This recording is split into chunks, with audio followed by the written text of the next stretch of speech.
Okay, we're ready to interview Mom Bostic, senior member at Second Baptist Church of Lansing, New Jersey. Mom Bostic, you're here with Deacon Nelson from Second Baptist, Donald Scott, and myself. When and where were you born? I was born in Charleston, South Carolina. Oh, that's why Reverend Days looked like he did when I said, okay. Charleston, South Carolina. I was born in 1917. Wow. So that makes you 98 years old. That's right. God bless you. Thank you. How many were in your family? In my family was 5 daughters, 5 girls in my family when my mother passed away. Wow. When did you come to Christ, and when did you first start going to church?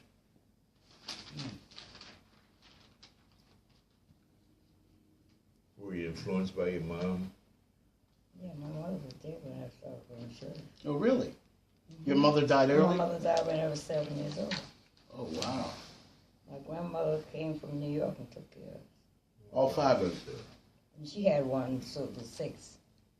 So what did you do in South Carolina? I mean, what did I you... went to school. I went to school as a paid tuition. You had to pay tuition back then? Yes, indeed.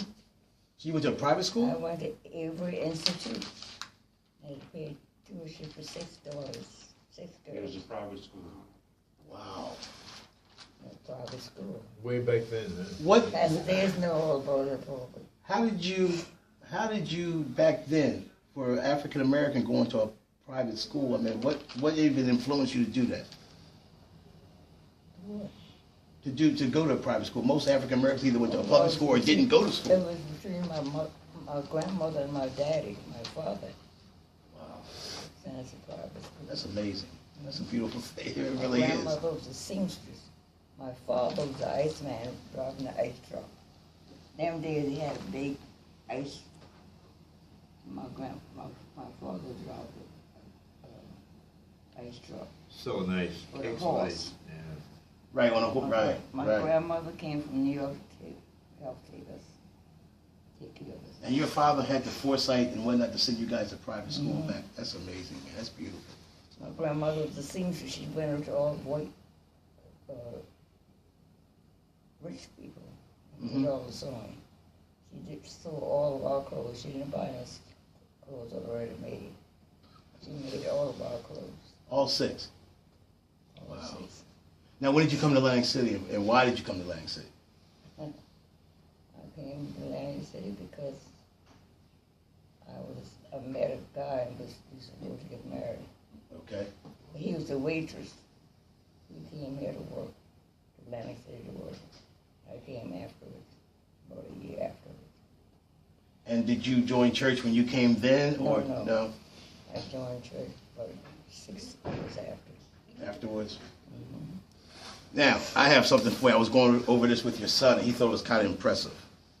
Okay. Woodrow Wilson, Warren Harding, Calvin Coolidge, Herbert Hoover, Franklin Delano Roosevelt, Harry S. Truman, Dwight Eisenhower, John Kennedy, Lyndon Baines Johnson, Richard Nixon, Gerald Ford, Jimmy Carter, Ronald Reagan, George Herbert Walker Bush, William Clinton, George Walker Bush, and Barack Obama.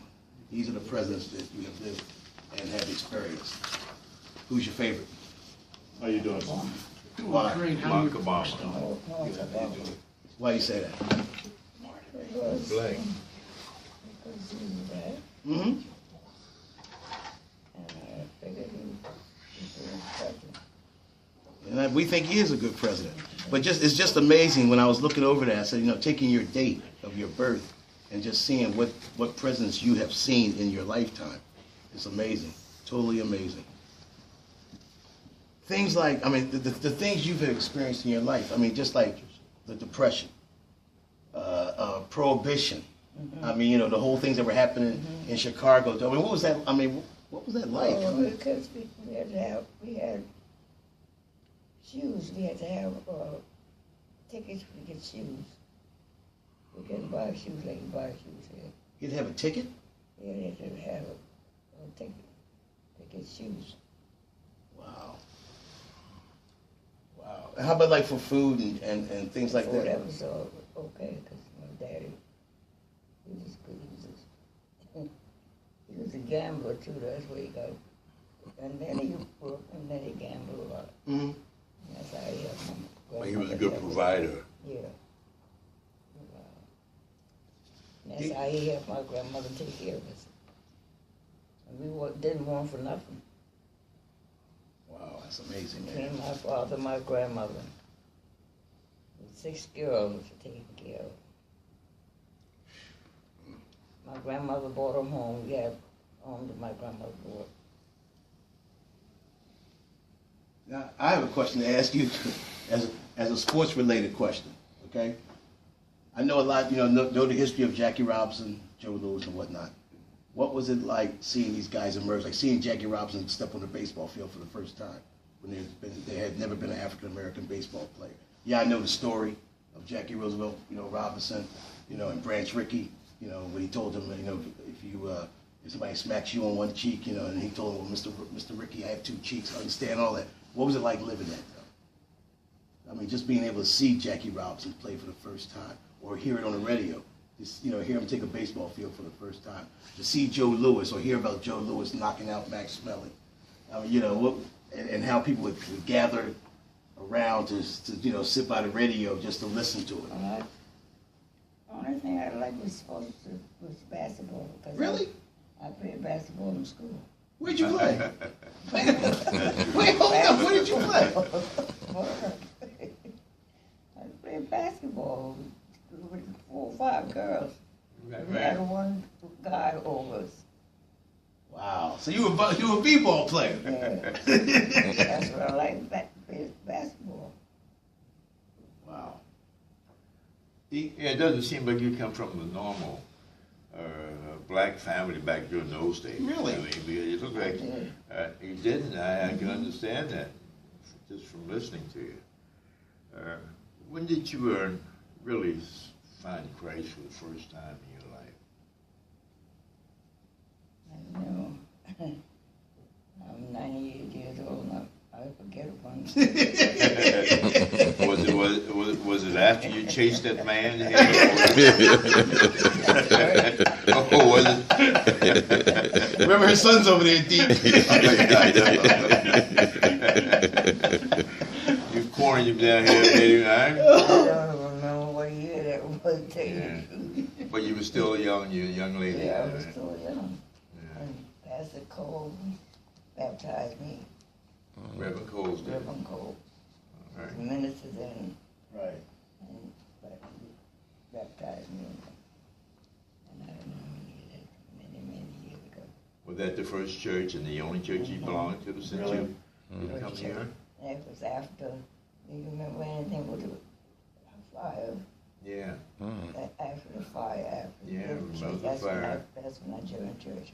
I wasn't born for then, but I know my After parents the tell me about, fire. right, because they were members at Union Baptist Temple, and the same thing, they burnt that up, right. That's right.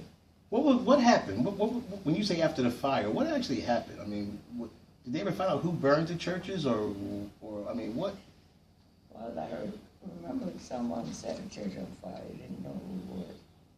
We never did find out who it was who did it. The pastor Cole was a beautiful minister, I tell you. So now you're regarded as Second Baptist as the church mom, the mother of the church. Yeah. What is I that? think I'm the oldest right now. The oldest member? You are. Yeah, I think you are. I think you are. You don't look it, but yeah, you are the oldest member. But you really, Mom Bostic, you really don't look 98. You look good for your age. You really do. I was a member of the senior choir. I was the treasurer of the senior choir. I was a member of the nurses unit. I was the treasurer of the nurses unit. You really worked in that church, Yeah. didn't you? Eh? That's wonderful. You sang on the choir too, Pastor- huh? Yeah. I was the president of the senior choir and the treasurer too. Wow. That makes me feel good because I'm the president now. Wow. I've been in the senior choir many years. I don't remember. Okay, we asked you a lot of questions. Is there anything you'd like to tell the congregation? Because a lot of people are going to be watching this. I mean, any words of wisdom or anything you want to talk about Second Baptist or Pastor Days or Deacon Nelson or whoever? I mean, anything you want to? Oh, but I think he's marvelous Pastor Days. Mm-hmm. As far as I'm concerned, he is. And we have some deacons, we have some wonderful deacons, as far as I'm concerned. Mm-hmm. That's right. Even the one next to you. That's wonderful deacons in church. And Donald and I feel like they have some new ones coming on that's pretty nice too. Yeah, we have them. They're two are there in school now. They're going to be deacons too as well in the very near future. Lastly, Mount Bostic, I was just wondering. Like I said, you've seen a lot, you know, in your lifetime, no question about it. Even from the Watts riots to the men walking on the moon to Malcolm and Martin and the two Kennedys being assassinated. My question to you is, seeing what's going on in the country now, okay, and rightfully in some cases and wrongfully in some cases, a lot of the black males that are going up against the police brutality, what do you feel about that?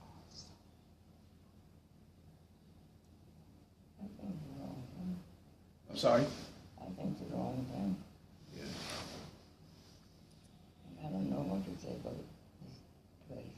It's getting, Atlantic City, right? It's getting worse and worse and worse every day. Getting worse and worse.